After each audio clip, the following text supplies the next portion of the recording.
Maryland Governor Wes Moore on Friday announced a plan to help displaced federal workers and government contractors in state and county jobs across the Free State.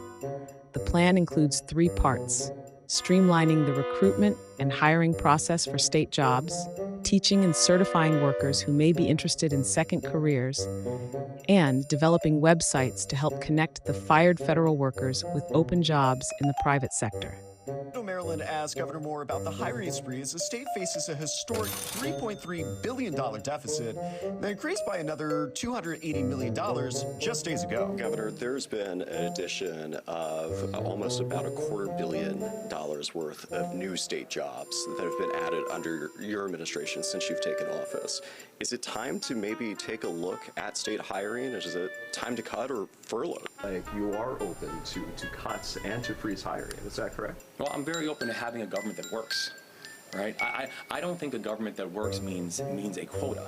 I think having a government that works means that every single agency and every single department has what they need and no more. Not a clear answer from the governor, but a change in tone from 2023. Well, I guess the math just isn't mathing, because Governor Wes Moore just announced Maryland's latest oopsie, a $121 million budget hole.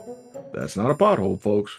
It's a fiscal sinkhole big enough to swallow Ocean City. Now here's the fun part. Wes Moore came into office promising to fill thousands of empty state jobs. He was like a bureaucratic Oprah. You get a job. You get a job. But fast forward to today. He's slamming the brakes harder than a Prius on the Beltway in rush hour. We're talking about a hiring freeze, voluntary buyouts, and cutting vacant positions. Well, damn, doesn't that sound like Trump and Doge? I thought he was against cutting government jobs. So what happened, Wes? What happened to investing in our future? Apparently, the future was just too expensive, and now the receipts are due. Our friends over at No More MD are in full keyboard warrior mode, and honestly, I don't blame them. They claim that Wes Moore burned through $5.5 billion in surplus, like a teenager with a credit card and no curfew. And then he hired 5,000 new state employees, costing us a whopping $425 million per year. Oh, and let's not forget the $6.9 billion in tax hikes. Meanwhile, the MDGOP is talking trash about him. They say that reckless spending triggered a downgrade of Maryland's bond rating. That's like showing up to a job interview with mustard on your shirt while claiming to be fiscally responsible. But wait, there's more. Wes sent a heartfelt letter to state employees. He said he's committed to engaging with public sector unions and moving with care and intentionality. Translation, please don't grab the pitchforks. I'm trying to look presidential. Oh, and yes, he promised to protect essential positions. Now, when a politician says the word essential, what they mean is whatever keeps my approval rating from completely tanking. Speaking of tanking, did you hear that more than half of Marylanders want to move out of the state? That's not a red flag, folks. That's a 5-alarm fire. Now here's the cherry on top. Wes Moore wants to prioritize hiring federal workers laid off during the Trump era. Yep. While he's cutting state jobs with one hand, he's welcoming ex-federal workers with the other. It's like bailing out a sinking ship with a Dixie cup. Makes no damn sense.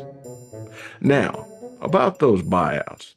The Moore team is offering $15,000 plus $200 for every year served to state employees who agree to voluntarily leave. That sounds generous, doesn't it? Well, here's the kicker. They don't even know how many people they want to take the deal. No target, no strategy, no plan, no more. It's like somebody printed out the budget, put a blindfold on, and spun it in a circle and shouted, "Let's go with that."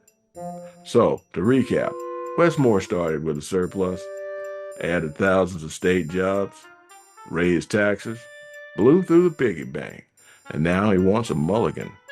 By freezing hiring and begging folks to retire and tossing in a few federal workers for spice, it's not only government incompetence, but it's ambitious government incompetence. Well, that's about it for now, folks. I'm Bernie Flowers, one of Uncle Sam's wayward sons, signing off from the only place in Maryland where apparently we still believe in math, common sense, and sarcasm. I ask that you stay vigilant, keep laughing, and as always, follow the money, especially when it disappears.